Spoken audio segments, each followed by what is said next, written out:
Welcome back to the Sovah Says channel. It's a Mount Rushmore Monday, and you're in the right place at the right time. And today, it's all about hip hop, hip hop. And to crown the four horsemen of the rap Armageddon, we've selected former NFL wide receiver Nate Burleson.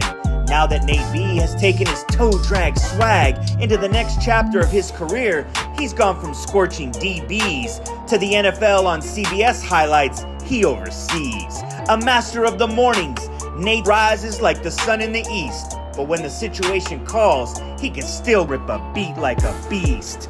Named one of the 100 most influential black Americans in 2023, we had to call on this former gridiron gangster for a dose of that energy. And I'm now happy to be joined by my guy, Nate Burleson. How are you, man? I'm good. How are you doing, bro? Yeah, it's so good to see you, dude. It's good to see you too, man. We go back like four flats on a Cadillac, baby. Those toe drag swag days, man, those were the best. No doubt, no doubt, man. What was that, over a decade ago? God, man, you make me feel old, but something like that. Ah, Yeah, for sure. yeah, for sure, man. But I love what you're doing, man. What's poppin'? Let's talk hip hop. Yeah, for sure. So, obviously, wanting to put together a list of the top four MCs that we think a Mount Rushmore, a core four, like we call it. I couldn't think of anybody better. Most people know you as the former NFL player, as being on All right. television, as a football analyst, as a morning show host, but they don't know about the love and passion you have for hip hop. Tell us about how that Yeah. started when you were younger. Well, I'm an 80s baby. I was born in 81, and I grew up in that mixtape era. I'm talking about boom box, like go to the barber shop, get an actual cassette where it was a mixtape of your favorite artist. And I went to a barber shop that had a heavy East Coast influence. I grew up in Seattle, and I remember like grabbing the tapes from like my brother's drawer and playing it in the boombox in my room. And I would listen to tracks over and over again. And I just thought to myself, damn, I love the way rappers spit, like lyrically. I just thought that the way that a guy could put pen to paper and mount and make something sound poetic over a beat, it just spoke to my soul. And then as I got older, I realized like I had a passion for it. So when people like see me on TV, they're always like, "Oh, you're so smooth, and it seems like you're comfortable." Reality is, a lot of that comes from like my admiration for hip hop and the art of freestyling. Like if you know anybody that is good at rapping or freestyling, that means you have to be fresh off the cuff. You have to be able to ad lib in the moment, make things make sense while thinking on your feet. And in reality, live TV is exactly that. So growing up in that era, it really shaped the man that a lot of people see on TV. But hip hop to me is the best genre ever. It's a genre that was birthed out of like the heart and souls of the people that wanted their voices heard. And I think some of the greatest, most dopest, most intricate, creative poets, lyricists of all time come from the genre of hip hop. And I remember Jay-Z saying it once. He's like, if I took like pages of raps from artists over decades of random people being in hip hop, and I put it on the wall in a museum, people's minds would be blown because the way that people can put together words and really extract something out of your soul is special. Right, right. You mentioned the word freestyle, and I think for guys our age that grew up in the 80s, I'm an 80s baby as well. We think of freestyles and we think of like ciphers and people like putting rhymes together off the top of their Right. head. But nowadays, like you watch these sway freestyles and these guys going on shows, and they're clearly just spitting like lyrics that they wrote, and we're calling it a freestyle. What does that like muddy the water for you a little bit? Like, what do you think of that? 100%. It shouldn't be a freestyle. Like a freestyle should literally be somebody rapping off the top of their dome. It Right. should be freestyling in the moment. Now, I don't mind you adding in a couple of bars here and there that you have in the tuck that you remember because you've been rapping forever. But to rap something that you wrote that's completely rehearsed and then act like you just came up with it off the top of the dome, that's not freestyling at all. It's not even close. Just say, hey, we have so and so coming in here to rap. He got some bars.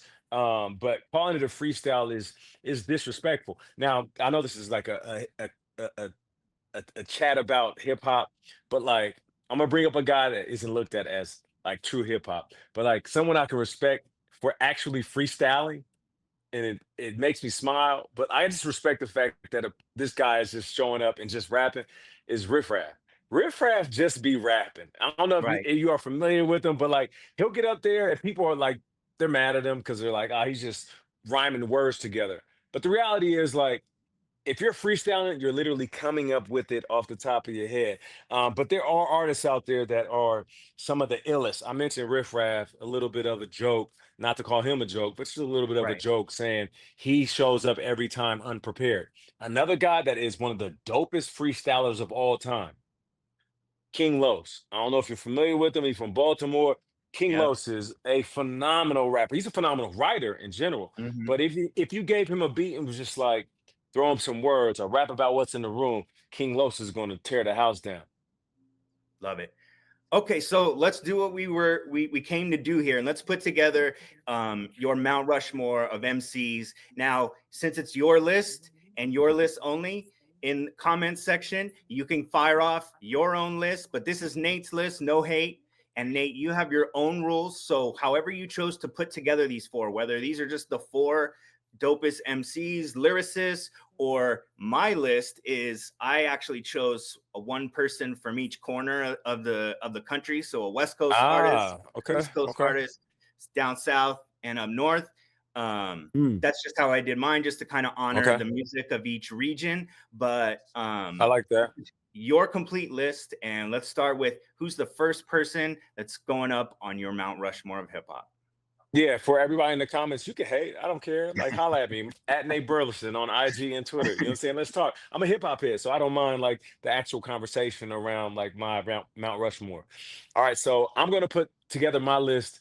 I love the fact that you did it by region. I might need to do that at another time in another conversation, but I want to do mine based on your ability to rap, which is put words together, make a song, but then also your ability to put lyrics together. And then that like that marriage of poetry. So that's the way I look at hip hop. That's how I love hip hop. So first on the list is Tupac.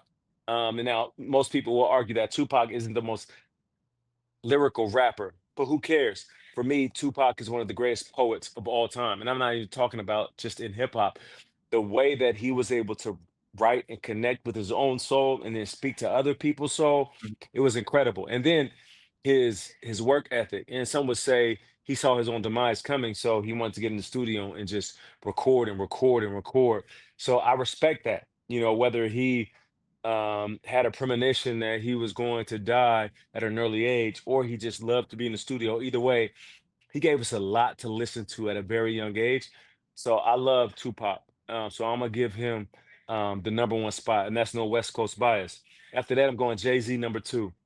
Okay. Jay Z, he is the definition of a rapper and a lyricist. He does both very well. He can make a song that can make you bob your head in the car with the windows down on a hot summer day, or he can give you a track that's super fly that will have you popping a bottle in the club, or he can give you one that will make you apologize to your lady and talk about all of your transgressions, or he can give you one that's pure therapy and make you think about your mom and how you see yourself in the mirror reflection. Like I think Jay has shown us so many different levels of what rap is, that we don't give him enough credit. And on top of that, that's just the rap aspect of it. That's just like Right. his ability to touch us with his bars. I'm not even talking about The Jay's mogul. yeah, yeah. But even before the mogul, his ability to transcend moments. Like Jay will say something and it will shift the fucking culture. Like, how many rappers can say something and then immediately the following hours, days, months, years after, people follow that trend? A lot of rappers think they're trendsetters. No, no, no. Jay Z truly is. Jay Z will say, oh, no more jerseys, we're rocking button ups. all of a sudden button ups are selling out. Jay will pop Cristal and then Cristal say, "We don't really mess with rappers. That's not really our image." He say, "Oh, y'all don't mess with us? Well, we done popping Cristal." All of a sudden, the stock of Cristal drops. He dropped his own liquor. It skyrockets. Jay will say, "You know what? Instead of putting rims on cars, we're going stock and we're just going to buy it however it is." A lot of people was like, "Oh yeah, I'm gonna stop putting diamonds and rings and I mean diamonds and watches. I'm gonna stop putting rims on cars. I'm gonna stop spending money on reckless things. I'm gonna start buying art." How many rappers were telling the community that they came from, my community, the black community, to go buy art? Jay just like he d- I love Jay because he doesn't dumb it down. He's like, you know Mhm. what? I'm good enough at this. I'm skilled enough at this to educate you while I'm rapping and then give you free game. I think that's beautiful. So Jay's number two. After that, this is where it gets tricky. I got to keep it real with you. You know These what I'm lists are saying? hard, Because man. like, These lists are yeah, they real really hard. are. I love Big. I do because Big is one of the greatest storytellers of all time, and not to his fault because he was shot and killed. Big's body of work, it wasn't vast enough for me to give him the top four spot. Like, Mhm. yeah, Mount Rushmore talent for sure, but his Sure. catalog, I just feel like it's not enough for me to put him on the Mount Rushmore. So I'm not gonna go big there. Um, Nas. Nas is a poet. He's a poet's poet, and people give Nas a hard time about like his beat selection. I never really thought that because one, he fit the beat that worked for the track, Right. and if the track had a beat that was a little bit more muted, his lyrics were going to elevate. Nas is also a dude that is lyrics first, but he can also give you hits in the club. One of the songs that there's two songs. One when he was rapping backwards, everybody talks about that, right? I Mhm. just think it was ultra creative and like to be able to rap backwards and then the listener be able to know exactly what he's talking about. It's incredible. That's genius level stuff. Yeah, he's Um, an elite storyteller. Elite storyteller. Speaking of that, Nas I Am, where he is dressed up in the gold. That album, Mhm. one of the dopest album covers. The last track on that is called Yes. Undying Love. I was literally gonna bring up this track. Bro, like I think that's the greatest story ever told on a track. Like if anybody has time and wants to listen to a story, they need to listen to Undying Love by Nas.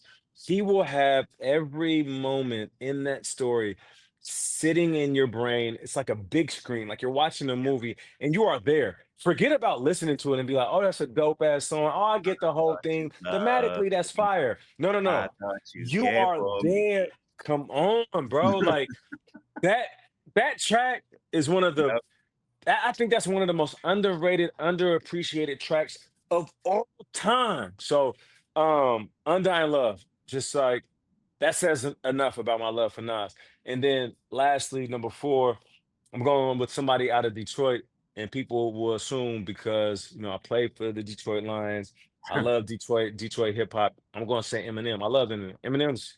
He's one of the greatest, if not the greatest, depending on what table you sit at. And I'm not Sure. talking about racially. I'm just talking about how you appreciate hip hop. But one of his comrades, Royce the 5'9", um, I love Royce the 5'9" as a rapper. I think Royce the 5'9" is one of the greatest talents that we have yet to like truly appreciate. So I'm going with my Mount Rushmore. You know what I'm saying? Like that's me. Pac, Jay-Z, Nas, and Royce the 5'9". Royce the 5'9" can body anybody's beat and then give you original songs that are just as fire as anything. And if you talk to Eminem about people that can push his pen, it's Royce. I just connect with Royce's lyrics so deeply, man. And like he is another guy that went from coming in, rapping what he thought was trendy, and then showing up for himself and setting the bar lyrically, and then now rapping in a way that serves himself. And he just speaks to like pure therapy. His last two albums, like really are some of the dopest hip hop songs ever put together on an album ever. So that's my Mount Rushmore. That's how I feel about hip hop.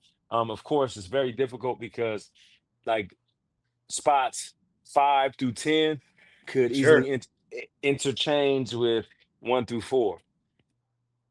Yeah, one of my good friends said that the best thing about Mount Rushmore's is no one's gonna remember who's on it. They're only gonna remember who should have been on it in their eyes. That's a So, fact. That's a fact. That's a fact. That's but a I fact. my favorite part about your Mount Rushmore is that you actually have two guys up there that will be giving each other the side eye up on the side of that hill. Pac and Which, Nas. yeah, even them, Jay and Nas. I know they've squashed their Oh, beef since, but Pac and Jay too, though.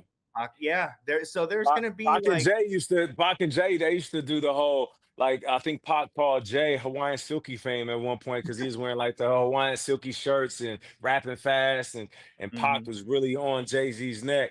But like, yeah, man, I think I think hip hop, like, I think that's what hip hop has That's what been we love, missing, right? which is why we all fell in love with the Kendrick and Drake moment.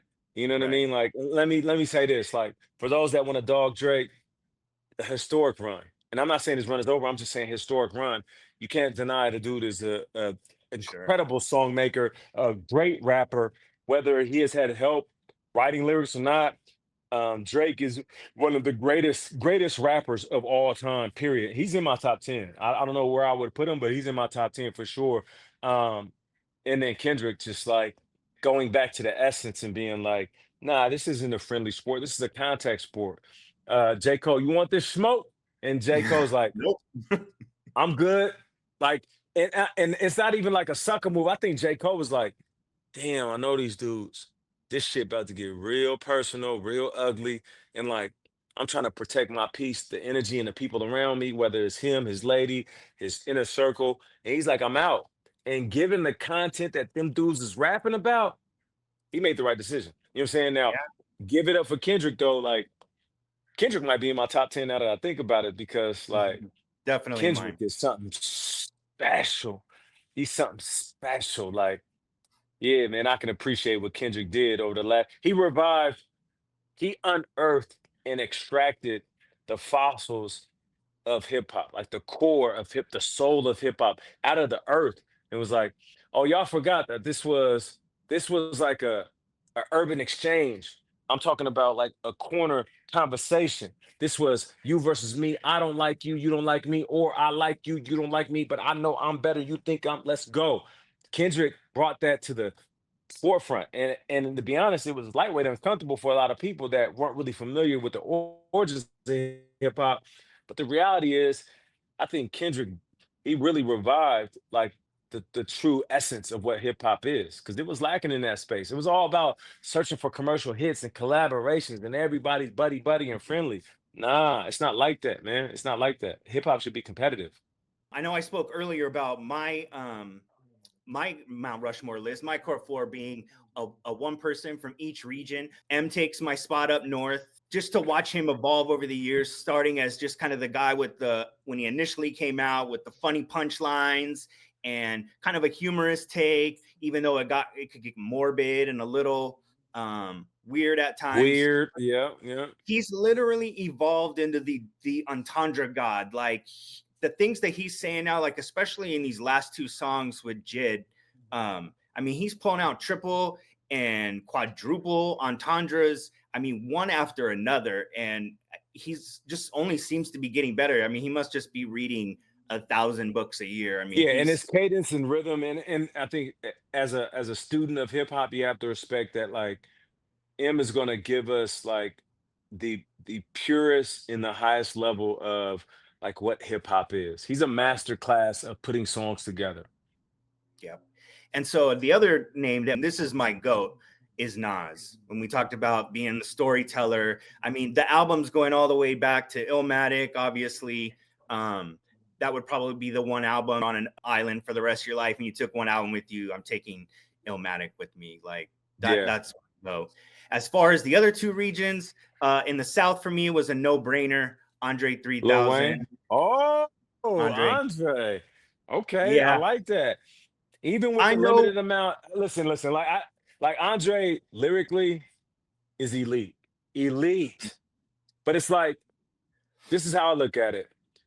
Like, people ask me all the time, Calvin or Moss? Do I think if Calvin played as long as Moss, would he have a better career? Yeah, I think so. But because Moss played better at a high, he Right. played longer at a higher level, and he has put up these monumental numbers. I can't, in good faith, put Calvin over Randy. So for me, that's why I struggle with like I get that. Andre 3K. It's like Andre 3K and Big. It's like, yeah, your talent level is through the roof, but like your catalog, it doesn't serve me as well as some of the other greats that have given it has they have dedicated their life to this. You know what I mean? Yeah, and I mean the fact that he put out an album where it was just all instrumental flute music, it made me so angry. I just wanted a couple bars on there, and the fact that he put that album out and we got nothing, it infuriated me. Yeah, I think he'll be back though. I think hip hop will. I just think he needed a break. I do Yeah. think we'll get more out of Andre 3K. I do believe so. So the hardest place, the part I debated the most was the West. And we talked about Kendrick. Kendrick was definitely in play. Obviously, there's some recency bias there, maybe. But I Yeah, mean, from album to album, again, another great storyteller, a person who is an entendre god. He feels like a movie every time he opens his mouth. Like I see scenes and pictures, and he yeah. evokes like it's just a very cinematic feel. But again, still too new, so I set him aside. And for me, I know you talked about, I know you have Pac on yours. It's not going to be Pac. It's going to be Cube.